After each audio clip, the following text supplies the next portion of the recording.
I'm sitting in what is, to me, an iconic place in Rancho Palos Verdes. I say iconic because I know this area very well. My family lives very near here, and it is absolutely incredible. But it is also the home for a wonderful new exhibit. I say new because it's really an old exhibit that's new. And to talk about that, we're going to talk to Mona Dill from the city of Rancho Palos Verdes. Mona, tell us a little bit about what we're going to see. Well, today we have our Ladera Linda Discovery Room that you're going to be looking at today, and we have our Los Serenos docents that have just donated lifetimes of collections over the years to make this Discovery Room what it is, and it's just a wonderful collection of all of our local geology and history, and it's just a really fun local place. You are welcoming all the people, but especially kids. Absolutely. We really want to encourage Girl Scouts, Boy Scouts, our YMCA Indian Guides, because we want to gear our program towards the badges that they can learn. It'll be really important for them to partake in that. That's a very interesting thing. You said so they can earn their badges. This would be a good place for them to learn about stuff so they can do just that? Absolutely. We're trying to really keep things open that we can gear our whole programming around that. So is the city in touch with local schools then on this project? We're working more with the YMCAs and the Boy Scouts and the Girl Scouts. As far as the schools, we're already entrenched in that. We run all our 4th and 6th grade programs through Ladera Linda and the Interpretive Center down at Point Vicente. So we take them on hikes. So this is going to be a real nice complement to the hikes that we lead out of Forestall here, because they can go through our Discovery Room and learn even more. Terrific. That is absolutely fascinating. So I urge families and kids to come on out here and see this really interesting exhibit, and come with me now as we explore the Discovery Room. We're talking with Yvetta Williams, and she is about to explain an absolutely fascinating thing here to do with an owl. First of all, Yvetta, welcome. Tell us about this owl and the significance of the picture there and the animals. The burrowing owl, that picture was taken at White Point in the preserve. He was there for over a year, and then he left to look for a mate. But they have a nest that they make in the hole of a beachy ground squirrel, which is that other one, and they have a symbiotic relationship so that if there is danger, they will notify each other. They notify each other? Oh, yeah. Wow. So one will squeak and the other will, they both make good noise. All this other stuff that we see here, tell me a little bit about all that. Well, the snake skin, That's a snake skin? Yes, it's a rattlesnake skin, and they mold and get new skin each year. But the beachy ground squirrel finds rattlesnake skin. He takes it back to his burrow, and he rubs his babies with the snake skin, which makes the smell of that, so the rattlesnakes will not come in and eat the babies. The spinning top. Kids can actually come to the museum and play with these things? Here's one. Pull it out of the basket. Watch this. Am I correct in saying it was a stone? And if it was a stone, where did that come from? I imagine back in prehistoric times, children. Prehistoric times? Oh, sure.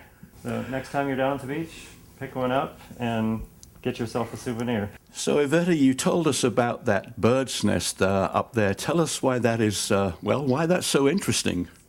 Well, the hooded oriole, which is a very colorful bird, is the weaver.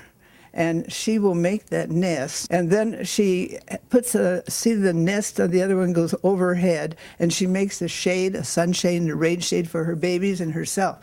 And she takes her beak, puts a hole in the palm leaf, and then she waves onto it and sews it right onto the nest. You know, when you look at all these birds' nests here, doesn't it absolutely, and I'm sure kids would be fascinated with this, how do birds know how to do all that? I mean, it's not like they go to some class on how to build a nest. I mean, it's extraordinary. And what is really interesting is that every type of that bird does the same thing. And then the bush tit, the little guy, he's no bigger than 2 inches, and they go in flocks. In these two pictures, they make this beautiful pouch. We live here on the Palos Verdes Peninsula. Tell our audience a little bit, I mean, are the snakes here frightening, and how do these snakes come to be here? We only have one snake that is a worry, and that's the rattlesnake. And if you leave it alone, he'll leave you alone. But when you go up to him and surprise him, they will fight back. They eat mice and they eat squirrels, and they eat birds, or they eat anything else they can get. They're carnivores. So by the children coming in here, and I would like to urge the children watching this to come in and take a look at this. This will give them a very good education, I guess, on snakes in Palos Verdes. Let's go explore some more of this really interesting facility. You've heard of starting a fire by rubbing two sticks together? It seems impossible. No, here's the actual artifact right here. It's actually just spinning two sticks together.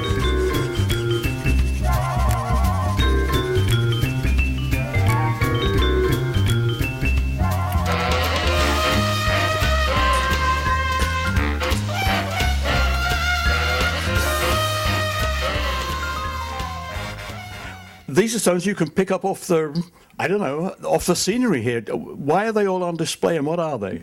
Okay, these are a lot of fossil rocks that were found here in Palos Verdes. So there's a difference between rocks and fossils? Well, they're fossils that are in the rocks. Okay. Yeah, so we can say that.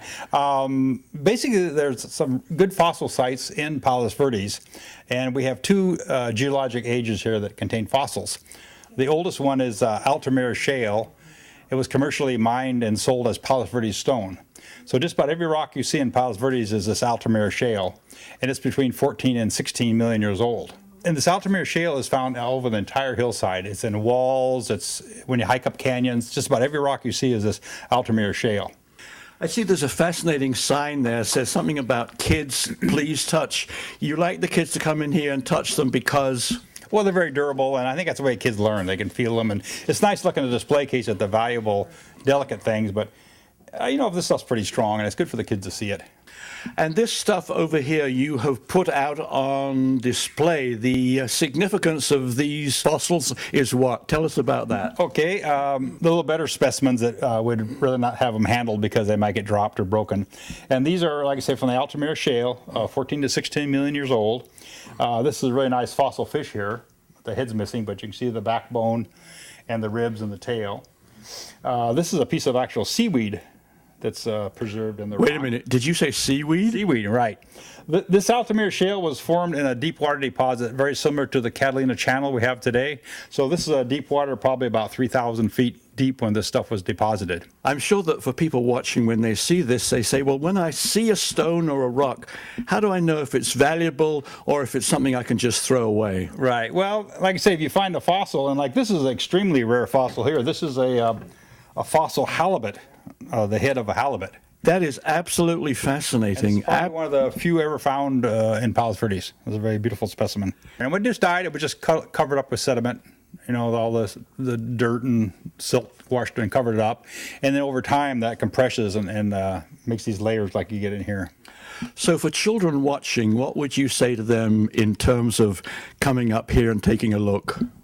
Oh, there's fossils all over Palos Verdes, and just every time you pick up a stone, like this one here looks like a regular rock, but if you look closely, that's a piece of a whale bone in there. So if they come up here, they'll get a real good education on rocks in PV. Right, you bet. One of the biggest things in nature are butterflies, and I see we have an amazing collection here of butterflies. And that down there, is that a butterfly? What is that? It's a moth. A moth? Uh-huh.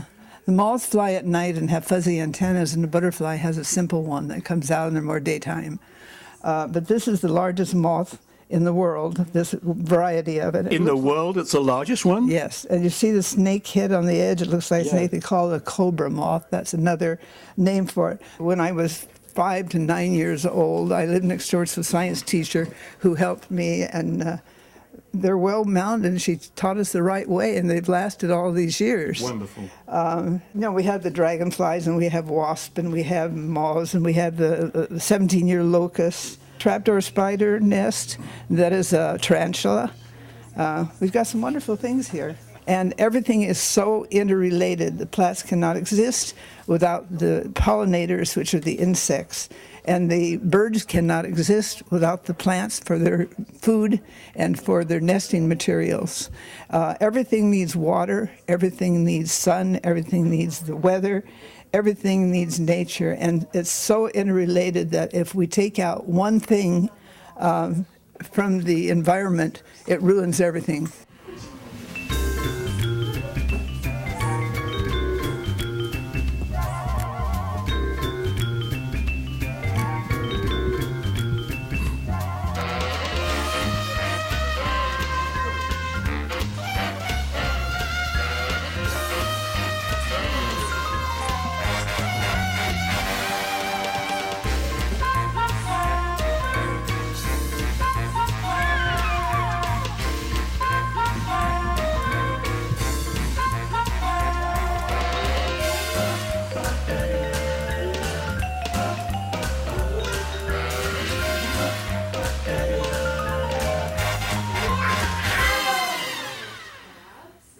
So, what a wonderful name, the Discovery Room. I urge you to come up here and see all the wonderful stuff that abounds in that room of local stuff and history to do with nature. It is absolutely fascinating.